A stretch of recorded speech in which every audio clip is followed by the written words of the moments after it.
Terima kasih kalian sudah mengklik video ini. Jika kalian ingin belajar trading gratis, kalian langsung saja klik link deskripsi di bawah ini, yaitu Cerberus. Setelah kalian klik, tampilannya akan seperti ini.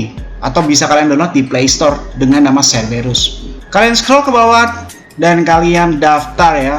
Bagi yang nggak punya akun, masukkan username kalian, password, nama, nomor HP, dan kode referral. Setelah itu kalian klik register. Dan jangan lupa untuk nomor handphone adalah nomor handphone kalian yang aktif. Kode referral dikosongkan, tidak apa-apa. Setelah itu tampilannya akan seperti ini. Dan jika kalian ingin mengetahui sesuatu tentang entitas atau belajar trading, kalian langsung klik tutorial dan arahkan sesuai dengan apa yang kalian mau. Entah itu Indodax, entah Binance, entah itu OKX, atau Cerberus itu sendiri. Dan kalian bisa langsung belajar trading di dalam sini. Dan apabila kalian ingin mengikuti Cerberus alias copy trading otomatis, kalian langsung bisa hubungi nomor di bawah ini dengan tampilan biaya per tahun 3 juta rupiah untuk member reguler dan 30 juta rupiah untuk member eksklusif. Dan jika kalian masih tidak mengerti tentang apa itu Cerberus, tinggal kalian klik tutorial, lalu arahkan ke Cerberus dan kalian klik apa itu Cerberus. Dan silahkan luangkan waktu kalian 20 menit, jangan di skip, maka kalian akan mengerti apa itu Cerberus. Dan selamat menonton materi kali ini.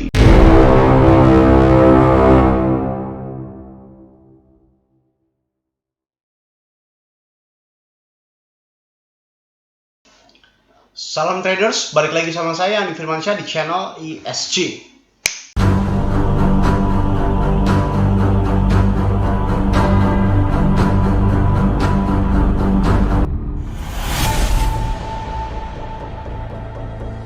Oke, kali ini kita akan membahas tentang kemana harga Bitcoin selanjutnya.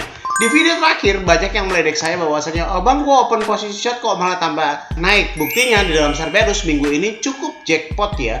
Di tanggal 24 sekarang itu untuk eksklusif itu profit 113%. Untuk reguler ini profit 15%. Di tanggal kemarin untuk eksklusif 65%, untuk reguler 8%, oke? Dan minggu ini cukup cerah bagi member Cerberus ya.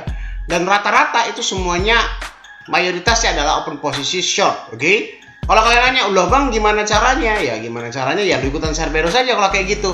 Sebenarnya caranya sudah saya umumkan di banyak video ya. Mungkin saya di sini akan sedikit bahas lagi tentang bagaimana caranya untuk menghindari loss. Sebenarnya gini, di dalam trading itu benar-benar kita harus mewarisi sebuah stigma atau sebuah pacuan di dalam otak bagaimana cara menghindari loss, bukan bagaimana cara memaksimalkan profit. Percaya atau tidak, kalau kalian berpikir bagaimana cara profit, kalian akan takut loss ya, padahal itu seolah-olah adalah sebuah analogi di mana kalian itu pada saat sekolah baik SD, SMP, SMA, S1, S2, S3 ya, sekalipun S3 itu semuanya kita diajarin oleh sukses. Bagaimana caranya agar sukses dan sebagainya, padahal dunia nggak sesimpel itu, padahal dunia nggak seindah itu kawan ya. Kalau semua orang itu siap sukses, berarti semua orang nggak siap gagal. Nah maka dari itu berbeda pelajaran di dalam influencer-influencer lain. Kalau di sini saya bilang bahwasanya bagaimana cara kalian untuk menghadapi loss tersebut. Sebenarnya sangat simpel sekali ya guys, sangat simpel sekali. Saya selalu bilang bahwasanya pada saat kalian open posisi pertama itu usahakan modalnya ini non Cerberus ya. Kalau kalian mau belajar trading sendiri ya untuk non Cerberus, oke? Misal kalian main di market OKX lah, market yang jelas daripada market yang nggak jelas. Untuk open posisi pertama, ini trading sendiri ya. Kita bicara tentang trading sendiri sebelum masuk terhadap pembahasan kemana arah harga Bitcoin ini, supaya kalian ini bisa mendapatkan profit yang cukup cuan gitu untuk trading sendiri. Untuk open posisi pertama itu usahakan leverage-nya itu kecil aja. Leverage 3 kali lipat dan modal ya. Modal itu 10% guys. Modal 10%. Ini udah saya ajarin trik dari kapan tahu, tapi entah kalian itu ingat atau tidak ya. Untuk open posisi pertama itu leverage 3 kali lipat, modal 10%, oke? Misalkan modalnya ini taruhlah $1.000, oke? Modal kalian $1.000. Nah, pada saat kalian floating ya, tiba-tiba keadaan itu floating minus 30%, oke? Kalau kalian nanya, bang, kapan saat kita untuk open posisi split selanjutnya? Kalau misalkan kalian leverage 3 kali lipat, boleh pada saat 30%. Kalikan 10 saja. Kalau kalian leverage 3 kali lipat, berarti kalikan 10, 30%. Leverage 4 kali lipat, kalikan 10, 40% ya. Begitu ya. Berarti pada saat floating minus 30%, kalian bisa open posisi 2. Oke. Open posisi kedua alias mode split ya. Bukan mode cross. ya, harus berada isolate di dalam OKX-nya. Leverage ini bisa kalian naikkan menjadi 5 kali lipat. Biasanya kalau saya 5 kali lipat.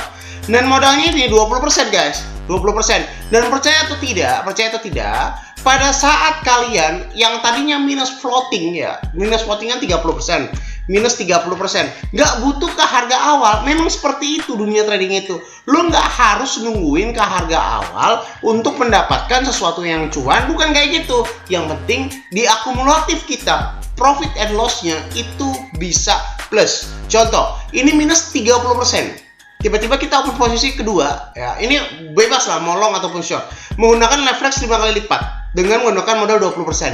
Nah, pada saat terjadinya floating minusnya berkurang, yang tadinya minus 30% menjadi minus 15%, ya otomatis ini dikalikan 2 guys, otomatis dikalikan 2, ini biar gampang, 6 kali lipat dah, 6 kali lipat.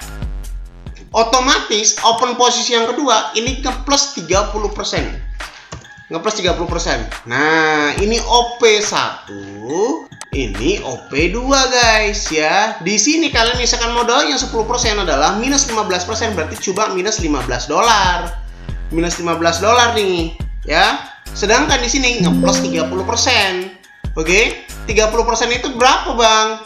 Berarti kan cuma minus 15 dolar nih. 30% itu berapa, Bang? 30% dari 20% modal. 20% modal kan 1000 dolar nih ya, 200 dolar. 30% dari 200 dolar adalah kurang lebih 60 dolar. Berarti di sini plus 60 dolar. Nah, kayak gitulah. Itulah yang saya pakai selama ini. Cerberus ini aman ya. Di minggu-minggu ini semuanya aman, nggak ada yang nyangkut atau seperti apa kayak begitu ya, guys. Jadi tidak harus menunggu open posisi awal ini ngeplus. Walaupun ini posisinya minus 15%, kalian bisa close. Karena apa? Open posisi kedua ini sudah ngeplus 30% dengan leverage yang beda. Kayak begitu guys. Yang satunya minus 15 dolar, yang satunya ngeplus 60 dolar. Jadi sekali lagi, tidak ada harapan ya. Kita tidak diwajibkan berharap untuk terhadap sesuatu yang kita targetkan pertama. Terkadang harapan ini memang tidak sesuai dengan ekspektasi kita. Kita berandai-andai bahwa kita akan mencapai titik A. Ternyata titik A itu adalah bukan tujuan kita. Titik A ini adalah sebuah batu loncatan untuk menuju ke titik yang lebih indah. Loh, kok bisa seperti itu, Bang? Titik lebih indah seperti apa? Ya sekarang gini aja deh. Daripada kalian ngebelain sesuatu yang sudah hilang sekitar 15 dolar, lebih baik kita mencari sebuah celah lain, mencari sebuah kesempatan lain yang ngeplus 60 dolar. Jadi 15 dolar minus, kita dapat 60 dolar, kita ngeplus 45 dolar kayak begitu ya. Jadi jangan sekali-sekali kalian menunggu untuk balik lagi terhadap harga awal. Contoh, udah minus nih 50% nih, kalian balik ke pengen balik sampai ke 0%, nggak usah. Open posisi aja, split lagi kayak begitu. Tapi kalau nggak mau ribet ya udah ikutan Cerberus aja. Ngapain sih ribet-ribet gitu kan? Terus pertanyaan selanjutnya, oh Bang itu kok perbedaan jauh banget sih antara eksklusif dan reguler? Ya memang beda jauh. Lu daftar reguler itu 3 juta rupiah per tahun, sedangkan lu daftar eksklusif itu 30 juta per tahun gitu kan? 10 kali lipatnya bos ya. Jadi kalau misalkan di tanggal 24 ini contoh deh, untuk eksklusif ini profit 113%, untuk reguler profit 15%. Ya wajar guys, wajar aja kalau profitnya sebeda itu. Untuk dari harga biayanya aja udah beda gitu kan. Terus kalau kalian nanya, Bang itu gimana caranya? Kok bisa beda? Kan open posisinya sama. 1 beda market, 2 beda instrumen, terus 3 beda open posisi, terus beda pengurusan juga, banyak sekali, beda segala-galanya. Kayak gitu ya, udah cukup intermezzonya. Kita coba masuk terhadap kemanakan harga Bitcoin ya. Untuk fundamental di US Dollar Index ini plus berarti Bitcoin akan turun. Bitcoin dominance minus berarti Bitcoin akan turun juga. Exchange balance minus berarti Bitcoin akan naik. Fear and Greed Index minus berarti Bitcoin akan turun. Berarti 3-1 menang Bitcoin turun. Oke. Ya memang saya sedang ambil open posisi short sih ya. Saya sedang ambil open posisi short dan floating. Ini kalau pakai time frame 1 jam ini akan short. Jadi nggak usah pakai basa-basi. Saya akan ambil open posisi short dan take profit sewajarnya 5-10%. Di area mana Bang? Saya di area 66.400, 66.000 saya udah ambil open posisi short.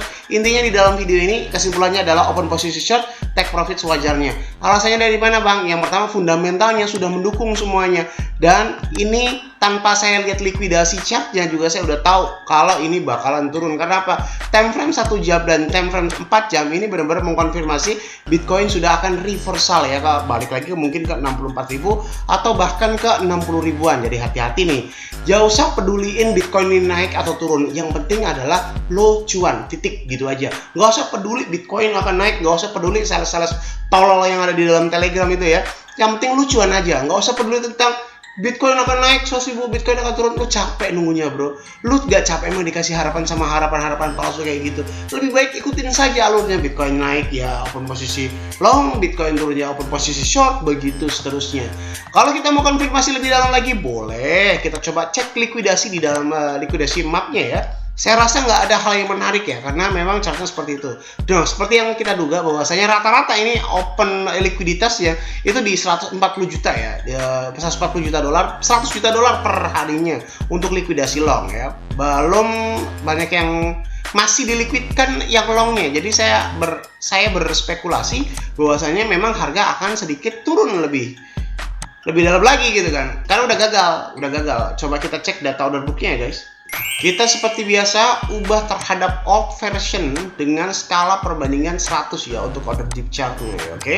Sekali lagi saya ingatkan bahwasanya order deep chart di dalam Vitrus itu beda dengan spot. Kalau spot bisa dicabut, kalau Vitrus tidak bisa dicabut ya guys. Mari kita coba cek ke bawah. Ini tembok reversal paling dekat ini di area sekitar 63.000 ini. Berapa sih ini? 63.900 guys ya. Jadi ketika harga di bawah 63.900, nah ini 63.900, 64.000, kemungkinan harga akan langsung instan dump ke daerah 58.000. Nggak percaya terserah. Ini adalah data yang berbicara ya. Ilmu lu kurang kalau misalkan meragukan ini ya. Ingat sekali lagi, kalau harga tiba-tiba nembus ke di bawah 64.000, kemungkinan akan lebih turun lagi ke 60.000. Walaupun memang secara data ini sekitar di 57.700, tapi biasanya saya udah take profit di area 60.000. Jadi kalau ini di bawah 64.000, di bawah 63.900, saya akan ambil open posisi short secepat mungkin dan saya akan take profit di area sekitar 62.000 atau bahkan 60.000 supaya bisa mendapatkan jackpot kayak kemarin ya. Kayak gitu ya. Jadi kesimpulan di dalam video ini apa? Yang pertama adalah pelajaran bagi kalian. Kalau kalian trading, jangan pernah mengejar open posisi pertama. Lakukan split mode FX, jangan pernah cross ya. Pakai isolate split aja. Ngapain pakai cross-crossan, apalagi leverage gede. Aduh. Terus yang kedua, kesimpulannya adalah open posisi short, oke? Sekalipun nanti floating, ya nggak apa-apa. Tinggal kita lakukan cara yang ini lagi. Kalau lu bilang, ya elah bang itu teori dong. Ya teori gimana bos? Kita bicara adu portofolio aja. Semoga bermanfaat video kali ini yang saya sampaikan. Jangan lupa klik like, comment, dan subscribe. Logikanya kalau kalian nggak subscribe, ngapain saya buat video lagi? Dan share ke teman kalian agar teman kalian tahu apa yang kalian tahu. Saya Andi Firmansyah, this is your logic, dan salam traders.